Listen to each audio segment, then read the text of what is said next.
Everybody wants to be known for their craft. When someone talks about your character, or like even because there are a billion DJs that are amazing at what they do, but only you could be you. Aside from what they see, who do you want people to think about when they think about DJ Neil Armstrong?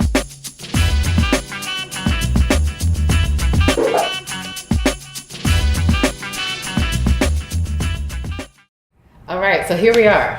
Yes. We are finally here. Well, see, for me, we're finally here because I've been wanting to interview you for some time. I will admit this to you. I think my exposure with you, aside from just hearing your music, you know, mixtapes and whatnot, was I went to an event in Chelsea, and you were doing this event where it was like a soccer event. Yeah. Yes, it was a soccer event, and I think Adidas was hosting it. It's called Adidas Fanatic. Yeah. Every year. And it was cool because a friend of mine was like, oh, she's a photographer, she's like, come through, you know, you got to see this DJ Neil Armstrong. And what was really amazing was to just watch how you were so comfortable in what you were doing, but also commanded. Yes, I mean, that's why we end up becoming DJs. Yeah. Because we don't have to interact. Like, we could be at a party and be involved and influence what's happening, but we don't even have to talk to anyone. We're in our own little bubble. Yeah. Yeah, I know that's how I am. I know a lot of DJs are like that, you know, we're a little more soft-spoken, you know, like introverted, like especially the music heads. Maybe nowadays it's a little different. Yeah. You know, Steve Aoki is a representative of being a DJ now, but before it wasn't like that. It was, you know, we let our hands speak. You know, we're over here talking about how I fell in love with hip hop, and I actually am from Queens. I was born there, but I moved out to Jersey City, and I am an advocate of Jersey City. Y'all should move here if you can. But this is a cool little hip hop history lesson right here. This building right here is where the old Flavor unit used to be. So Queen Latifah's whole clique, but this was their headquarters, and it is one of them, you know, historically protected spots. Used to be a firehouse, and whatever, Freddie Fox, Queen Latifah, Tretch, and all that, the whole Flavor unit used to be over here, and this is where, I don't know if the studio was in here, but their office was in here for sure, but this is where a lot of that magic happened. You were already familiar with all the different cultures, but knowing that hip hop was obviously predominantly African American, was it ever awkward for you, or were you ever like you said, when you saw a certain DJ who looked kind of like you DJing, you're like, well, if he could do it, I could do it. Yeah. Was race ever like a concern of yours, or did you want to be like, I want to be the best Filipino in New York? I'm a Filipino kid from Queens who went to Cooper Union, and I DJ'd for Jay-Z. Right. Like, what else do you need? What do you need? Like, what are you gonna? Right. What excuse are you gonna make? Yeah. When I first walked into your crib, I was like, oh, I'm thinking like he's been an Adidas head his whole life. And you're like, no, actually it happened backwards. Yeah. Exactly. So did you not care about sneakers at all growing up? Like I want to know the deal. I didn't care to the point where I've never stood in line for a pair of sneakers, not once in my life. I mean, like later on you'll probably do a little run through of some stuff I have here, and I got boxes all over the place. I was the dude who wore the same pair of kicks for like the whole year, right? Yeah. There's no difference between gym and daytime. Yeah. You know, I'd run them into the ground until the wheels fall off. And, you know, that comes where I'm not being a rich kid and having priorities a little more straight. I was really more interested in buying records than buying sneakers. So, yeah, none of that was important to me. But later on, when I started working with Adidas, that was one of the perks. And it just so happened that now everybody wants to wear the sneakers that I have. Yeah. So, for people who don't know the culture of DJs, they just assume everyone's kind of the same. So what, I mean, I guess, let me just ask you, like, what got you into this? Like, where did it start for you as a DJ? You'd probably have to go back to when I was a kid. So I was lucky enough to grow up in New York during, I guess, what is called the golden era of hip hop. De La Soul's first album came out. Public Enemy's first album came out. Slick Rick's first album came out. that's the music that kind of stuck with me. And I think that I don't know about these days, but back in the day, like, you know, if you listened to Metallica when you were a kid, that's probably what you would end up listening to for the rest of your life. And my Metallica was hip hop. Like one of the earlier conferences was this thing called the New Music Seminar. Who's going first? Sound check, right side. DJ Flamboyant. All right, chill. So the New Music Seminar initially was more like a rock, independent, you know, music type place. And eventually hip hop got introduced to it, mostly via Clark Kent. A lot of that, you know, this is pre-internet days, so I don't even know if a lot of kids know about this time period, but it was like extremely formative. A lot of things happened. But fast forward to 1994, I got to go to basically what would end up being the last one.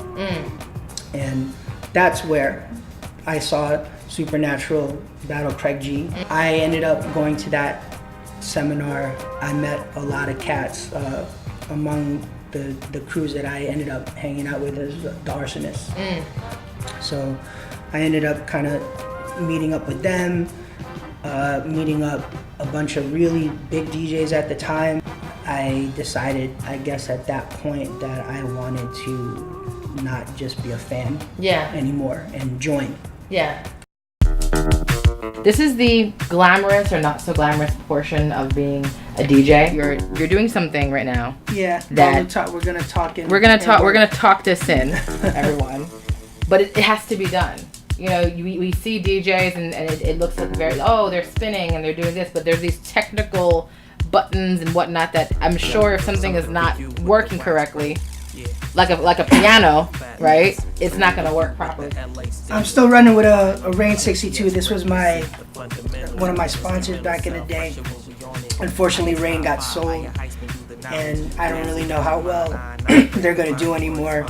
As far as like their product isn't gonna be made in the U.S. and a lot of people have kind of moved on, but I still got this one, so I'm just fixing it. You got that was one of the things with most DJs from my era. Like, we fixed our equipment. Like, we, you know, did a lot of DIY stuff. It's kind of a real nerdy culture. I don't know if club DJs do this. You know, I don't know if they do this really. But we do. Like, you know, my background, we all do this. I don't have to send this away to fix it. I could do it myself.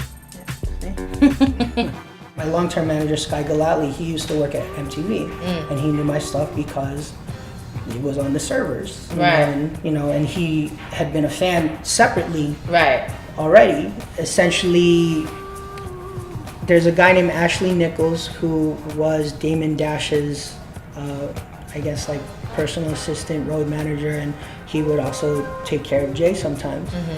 And Jeff and his clique told me this story secondhand. He was like, yo, Jay knows your stuff. Like, he was like, Jay's heard your mixtapes.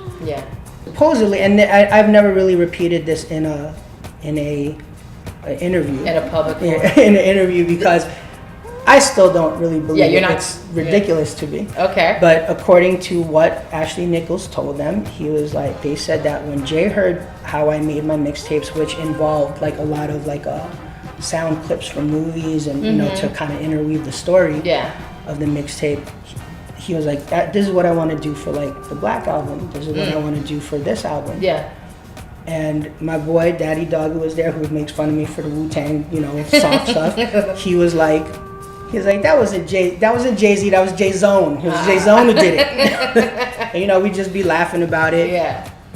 I mean, you're like, maybe, why not? Well, I never, I was like, either way, I was like, yeah, whatever, you guys are yanking my chain, blah, blah, blah. I mean, I ended up DJing for Jay, so I don't know.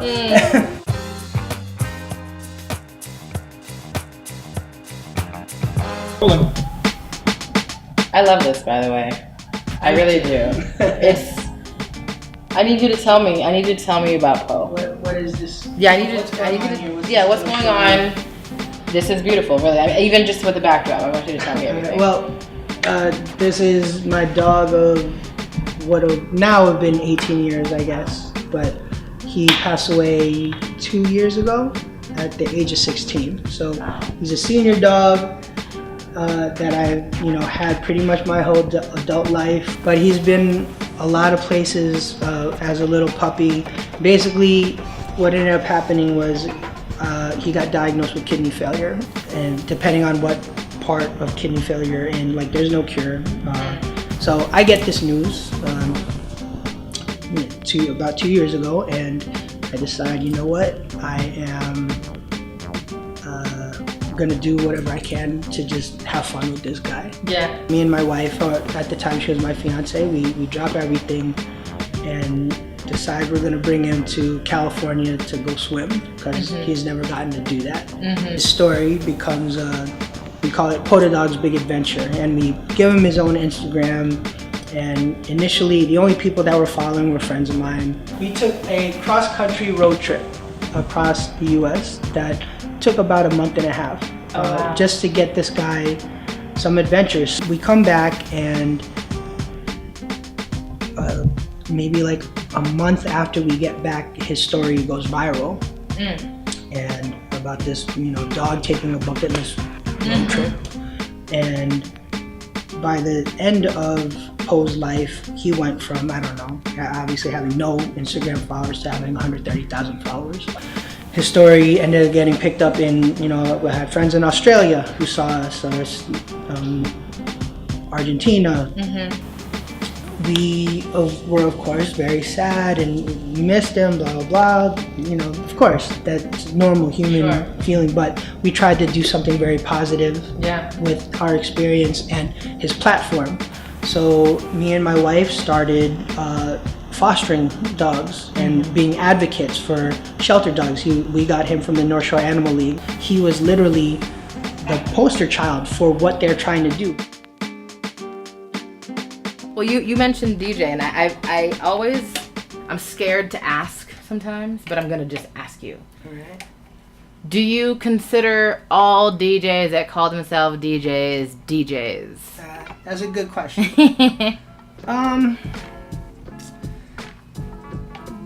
No, the short answer is no. Okay.